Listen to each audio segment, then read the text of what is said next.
Hi everyone, I'm riding around Houston and I've been inspired by a YouTuber called Probably Riding, who just rides his bike around where he lives in Seoul in Korea and drinks coffee and eats food and generally has a nice, pleasant time. And I want to kind of show and just tell the story that riding to get around in Houston, even though it has and deserves a reputation for being a car-centric city, can really be a safe, pleasant, exciting, and even beautiful thing to do.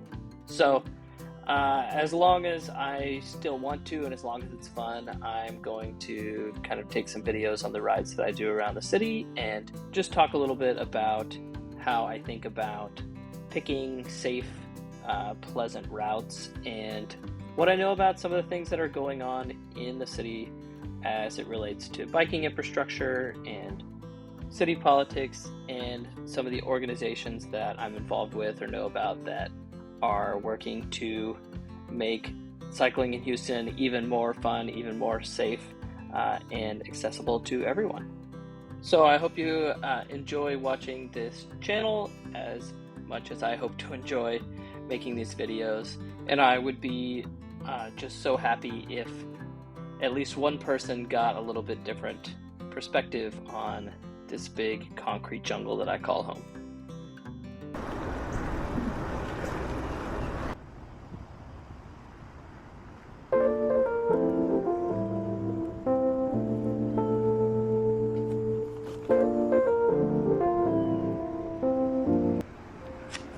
Today's ride is the commute of my dreams. I usually work in an office in a suburb of Houston, about a 35-minute bus ride away from where I live, and I actually hope to do a video about that commute. But on this day, I got lucky and was able to work remote with my favorite person in the world, my wife, and it was just amazing. I wish this could be my commute every single day.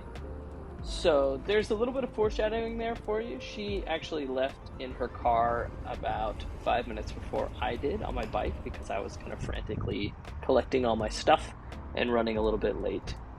This trail is actually Buffalo Bayou South, behind what used to be a HHA Section 8 housing development called Clayton Homes. It was actually recently demolished to widen highway, and I'm going to try to keep these videos positive, but I may do a little ranting about that project in the future. But anyways, this section is a lot more overgrown than it usually is. Actually, there was a tree down after Hurricane Beryl, and a few of us with Bike Houston cleaned it up, but the city has not gotten around to kind of maintaining this piece of trail as well as they should. There are alternative options.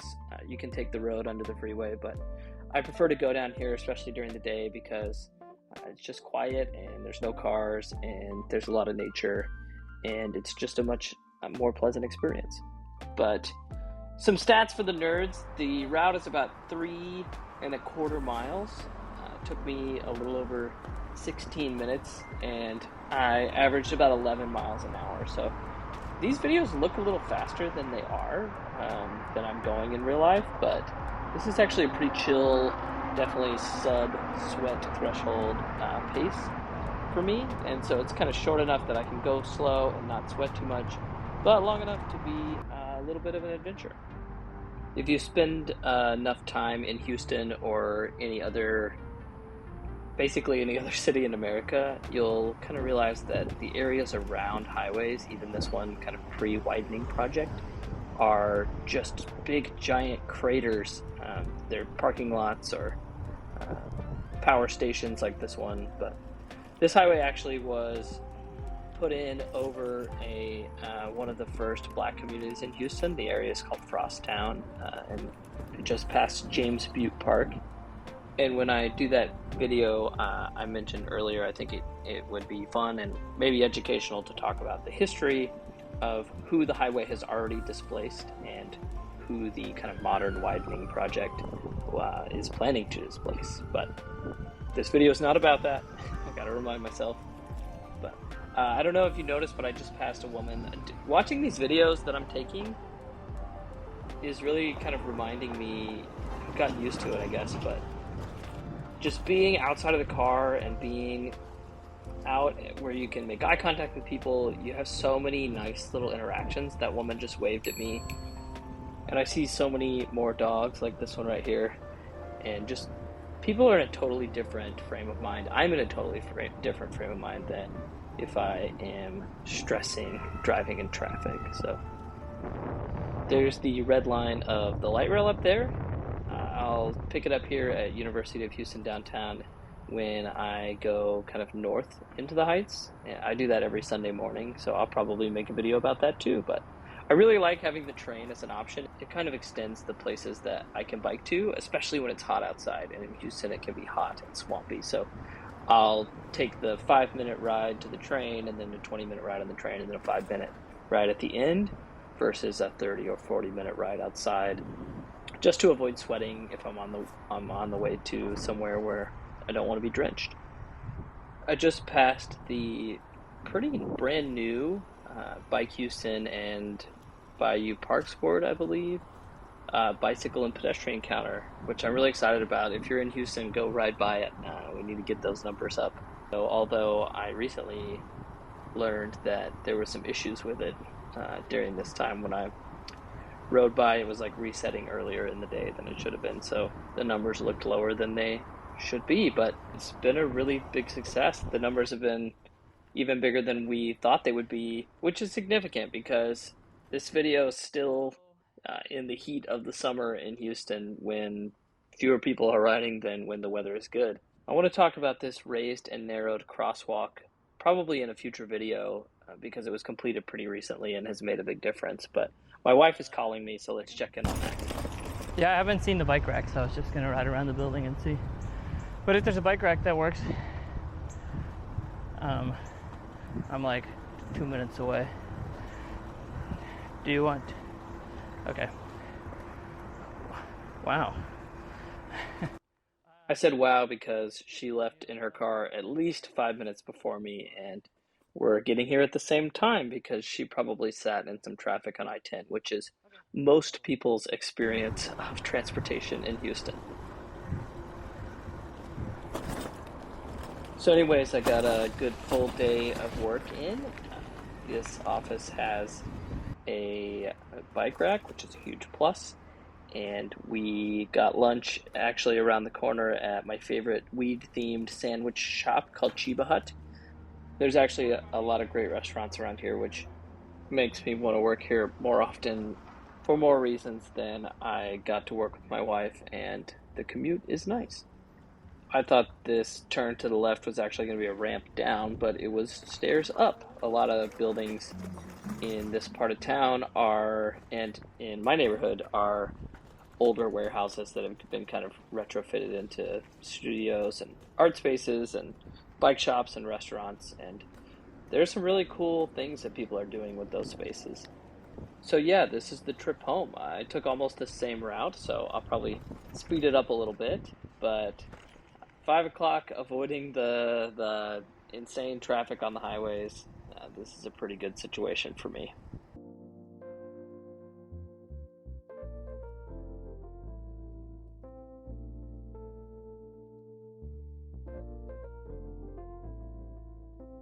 I don't know if he got a DUI. My friend called me for a little gossip right as I got back to this crosswalk that I mentioned wanting to talk about. But before this was put in, cars were blowing by here at 40, 50 plus miles an hour, and you had to wait for maybe 4 or 5 or 10 minutes sometimes if traffic was really bad to cross there, and it was extremely unsafe. There had to have been injuries and crashes there.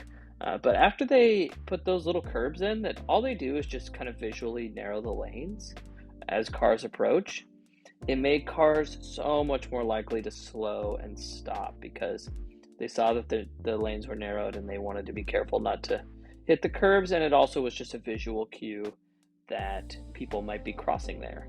And so it made it safer and more pleasant, I think, for people riding their bikes. and people driving, because it's just a less stressful thing to not worry about somebody on a bike or walking or running, darting out in front of you. Back to the phone call, he told me to be safe because he knew I was riding my bike. Thank you. You have a good weekend.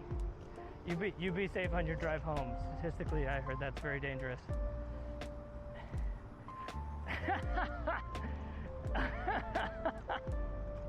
Oh, perfect. Perfect. All right, have a good weekend. That was the perfect response. You couldn't have responded any better. All right, He knows later. me, so he was messing with me by saying he would be safe on his drive home because he drives a huge 3,000-pound armored vehicle. 26,376. 319 today. That's what I was saying about the bike counter. It's been up for less than a month. I'm pretty sure it's undercounting, and 26,000 bikes have ridden by. That's amazing.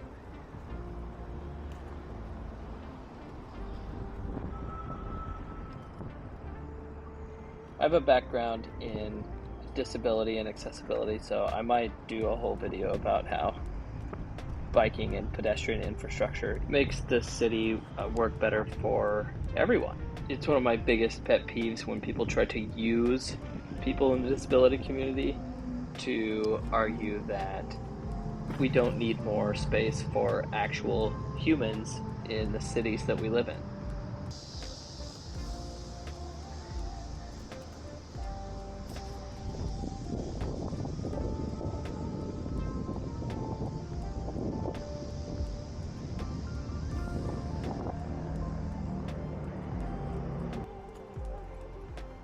Skipping ahead a little bit because as much as I hate to end this first video on a bad note, I should have gone on the bike trail under the highway, but I chose to take the more direct path during rush hour, and you'll see pretty quickly here why that wasn't the most pleasant or nicest option.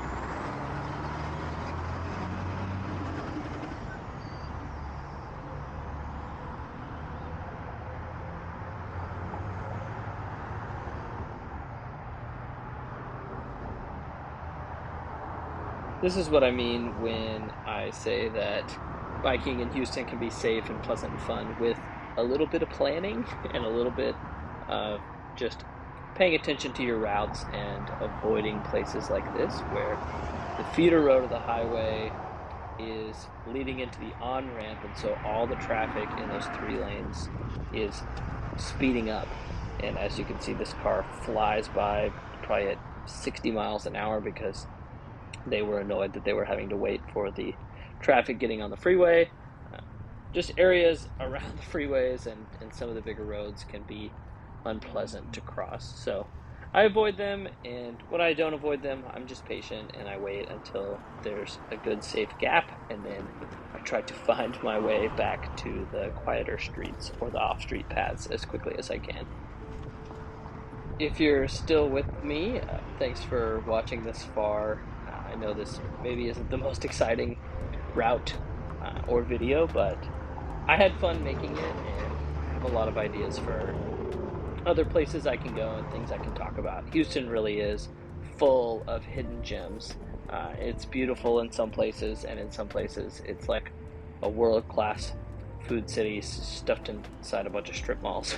But inside the loop, there is a ton of variety and even quite a bit of density, and I have found it to be just absolutely amazing to kind of adventure and explore in. And a lot of what I think about Houston is it's better than people think it's going to be. So that applies to biking, it applies to the nature, it applies to the people, and I really have fallen in love with it. So I hope to get to share some of that with you.